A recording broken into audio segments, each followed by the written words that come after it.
अस्सलाम वालेकुम। भारत देश के 68 साल आजादी के पूरे करके हम अगले साल में प्रवेश कर रहे हैं।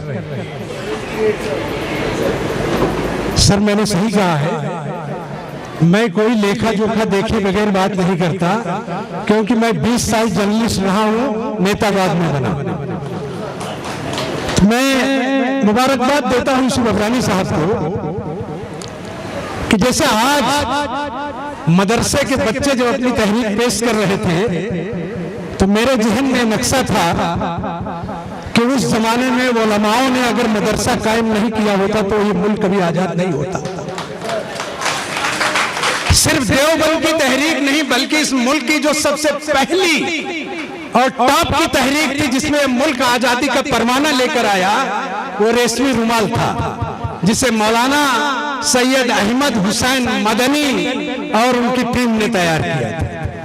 मुझे खुशी है यूसुफ भाई, आप चाहते तो कॉन्वेंट के बच्चे भी आके ये परफॉर्म कर सकते थे, लेकिन आपने मदारिस के बच्चों को ये देकर ये बताने की कोशिश भी की, और ये होना भी चाहिए था कि मदरसों की हैसियत कभी भी कम नहीं होगी। क्योंकि आप अपने घरों से MBBS डॉक्टर से लेकर दुनिया के सारे टॉपर्स डिग्रियां ले लें, अगर इस्लाम आपके दिलों में, आपके घरों में शामिल नहीं हुआ तो आपका कोई भी काम ठीक ठाक नहीं होगा।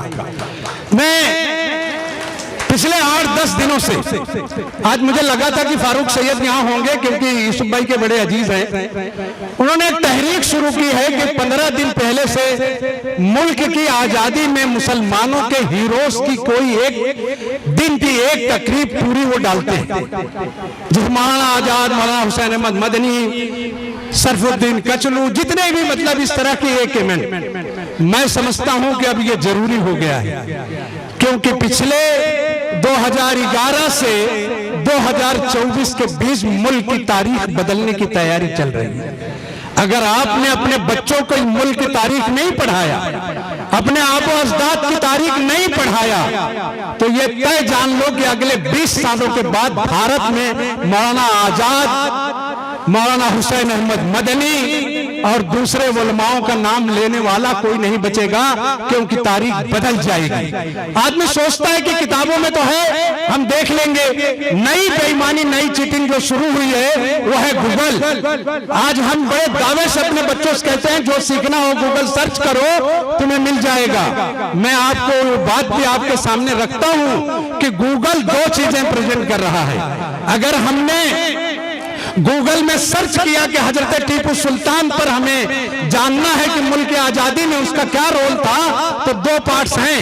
एक वो है जो मुसलमानों का कातिल भी है वो, और एक रोल वो है जो उसके बगैर मुल्क की आजादी हुई नहीं। एक को 2011 के बाद RSS कर रहा है, एक के बाद वो तारीख बना रहा है जो बनाई जा रही है, लिखी नहीं गई। जो तारीख पहले लिखी गई वो बनाई नहीं गई, बल्कि इस मुल्क में हुआ था, और 2011 के बाद जो तारीख लिखी जा रही है वो गढ़ी जा रही है कि मेरे लोग तो थे नहीं, तो अब मुझे क्या लाना है। तो इसलिए सिर्फ गूगल पर भरोसा करके अगर आप अपने बच्चों का मुस्तकबिल देख रहे हैं तो यकीनन आप घाटे में हैं। मेरी आपसे एक ही गुजारिश है कि आपने उर्दू नहीं पढ़ा, आपके बच्चे भी नहीं पढ़ रहे, लेकिन आपके अपने कुछ उलमाओं की किताबें जो मुल्क की आजादी में, इस देश में, आपके समाज में जिन्होंने अपना रोल प्ले किया, वो अपने घरों में खरीद कर जरूर रख दे। कोई तो भूला भटका कभी आएगा और आपसे पूछेगा कि भाई ये अलमारी में जो किताबें हैं मैं इसे देख सकता हूं क्या। मैं आपको छोटा सा जिक्र करता हूं। आज ही मुझे मेरे किसी साथी ने, वो बहुत अच्छा लिखते हैं वो, तो मैंने एक जुमला उनको लिख के भेजा कल में मुबारकबाद पर, और मैंने सिबली नोमानी का जिक्र किया और मौलाना आजाद के ताल्लुक से लिखा। मैंने ऐसा पढ़ा था कि मौलाना आजाद को मिलने सिबली गए तो उनको ये लगा कि कोई बहुत बड़ा आलिम दीन होगा जिसे मुझे मिलना है। उन्होंने मुझे करेक्शन करके भेजा। देखिए ये है कि अपनी सोच के बारे में उन्होंने लिखा कि मौलाना सिबली के यहाँ दर्स लेने के लिए मौलाना आजाद गए। तो जब दर्स लेने गए और पढ़ने गए तो उन्होंने जो पढ़ा डॉक्टर साहब, वो मंतिक और फलसफा पर मौलाना आजाद उनसे पढ़ने के लिए गए थे। तो जब वो पढ़ाई स्टार्ट हुई तो हजरत शिबली ने ये कहा कि मौलाना आजाद आपको किसी अजायब घर में होना चाहिए था।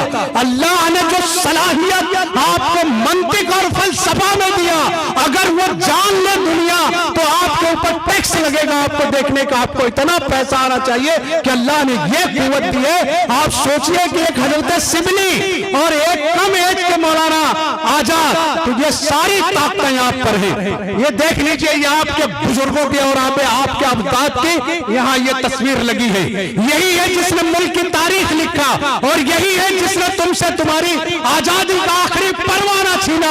अगर इसी लाल किले पर अंग्रेजों ने कब्जा ना किया होता तो बहादुर शाह जफर की तारीख इस मुल्क से कभी खत्म न होती। आज हालत कहां पहुंचाया।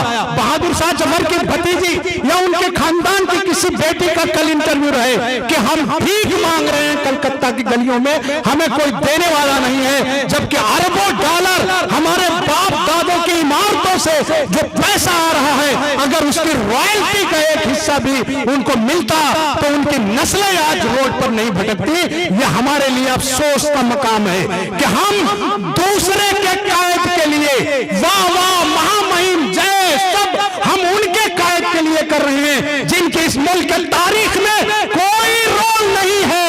अगर रोल है तो आपके अबोजदाद का। मुल्क की आजादी का पहला परवाना जो शरीयत के हिसाब से दिया वो दारुल उलूम देवबंद ने दिया। मुल्क के तमाम उलमाओं ने फतवा दिया कि अंग्रेजों को मारो, इस मुल्क से अंग्रेजों को निकालो।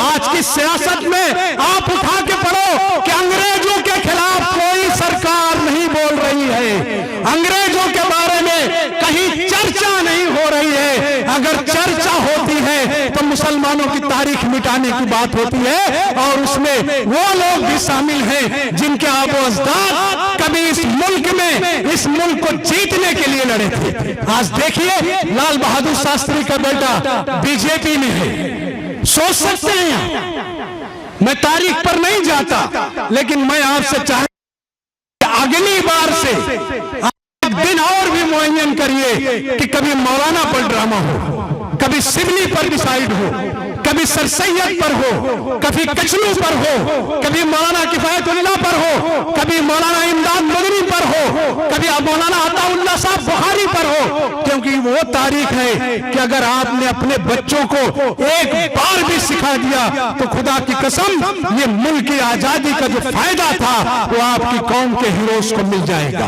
क्योंकि दुनिया की ये कोई चीजें तारीख में काम नहीं आएंगी, क्योंकि जब भी इस मुल्क की आजादी का इशू आया मौलाना आजाद सबसे आगे गए। जब इस मुल्क के इशू का आया तो उलमाओं ने कुर्बानी दी। हम कल देख रहे थे कि टेलीविजन पर क्या दिखाया जा रहा है। मुल्क की आजादी है, लड़े हम अंग्रेजों से, दिखाया पाकिस्तान की फिल्में जा रही हैं कि हम उससे लड़ने गए थे। खुदा की कसम अगर तुम नहीं समझे, तुमने अपने बच्चों को नहीं सिखाया तो मुल्क की ये तारीख जो 800 साल मुगलों ने इस मुल्क में आजादी ली, आज उनके खिलाफ बात शुरू हो गई है। आज डिबेट में ये होता है कि मुगलों की तारीख को मिटाओ। अरे भाई, तुम्हारे सारे के सारे जितने राजपूत राजा थे सब मुगलों की कैद में नहीं थे, बल्कि आजाद थे। अपनी आजादी के लिए मुगलों के कदमों में अपने ताज डाले और ये सिक्योर किया कि हमारा आज बरकरार रहे। और जिसने हमारे बादशाहों ने, हमारे वलामा ने, हमारे मुजाहिदों ने इस मुल्क को, हमारी हिंदू बहनों को बचाया, हिंदू तारीख को बचाया, हिंदू मंदिरों को बचाया। मैं एक टीपू सुल्तान पे कहता हूं कि लोगों ने कहा कि हजरत टीपू तुम्हारे घर के सामने भगवान विश्वसरैया का मंदिर है, इसे तोड़ दो। टीपू ने कहा बचपन यही गुजरा, यही भूल कर आए, यही खेले, यही बड़े हुए, यही से आजादी ली, यही बादशाह बना। तो हम धर्मों के खिलाफ नहीं है। हम दावे से कहते हैं कि इस मुल्क का मुसलमान अपने हिंदू भाइयों के खिलाफ कहीं नहीं है। 800 साल यहाँ मुगलों ने राज किया, एक भी हिंदू मुस्लिम फसाद नहीं हुआ, लेकिन आपने 12 साल में मुल्क की तारीख को इतनी बदतर कर दिया है कि आने वाली नस्लें यही नहीं सोच पाएंगी कि हिंदुस्तान 2002 में आजाद हुआ या हिंदुस्तान 2012 में आजाद हुआ या हिंदुस्तान 2024 में आजाद हुआ। क्योंकि डिबेट वो हो रही है, पूछा यह जा रहा है। अब वो कह रहे हैं कि साहब टीपू सुल्तान इस मुल्क में आतंकवादी था। पढ़ा कि नहीं आपने?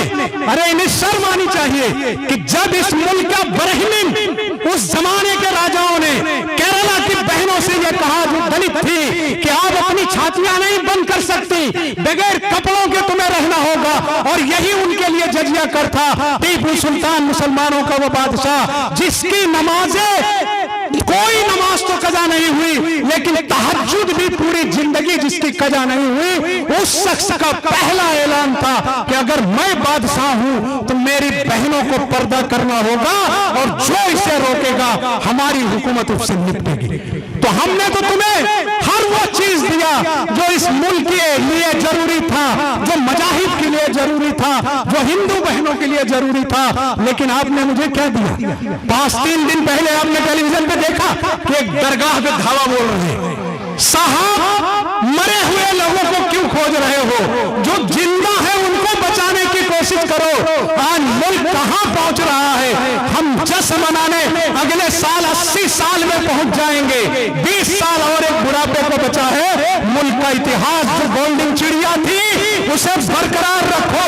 इल्म की कोई कमी नहीं है, लेकिन जो चीजें लाई जा रही हैं अगर उस पर आपने निगाह नहीं रखा, क्योंकि आप आते हैं इस्लाम के दायरे से, आप आते हैं कुरान के दायरे से, आपके लिए ये दुनिया जहन्नम की तरह है। आपके लिए जो अलग एक मकाम है उसका मामला आपसे उलमा करेंगे, लेकिन वो जानने के लिए आज की जो नई डिजिटल दुनिया आ रही है वो उसे खत्म करने की पूरी कोशिश कर रही है। इसलिए सावधान रहिए।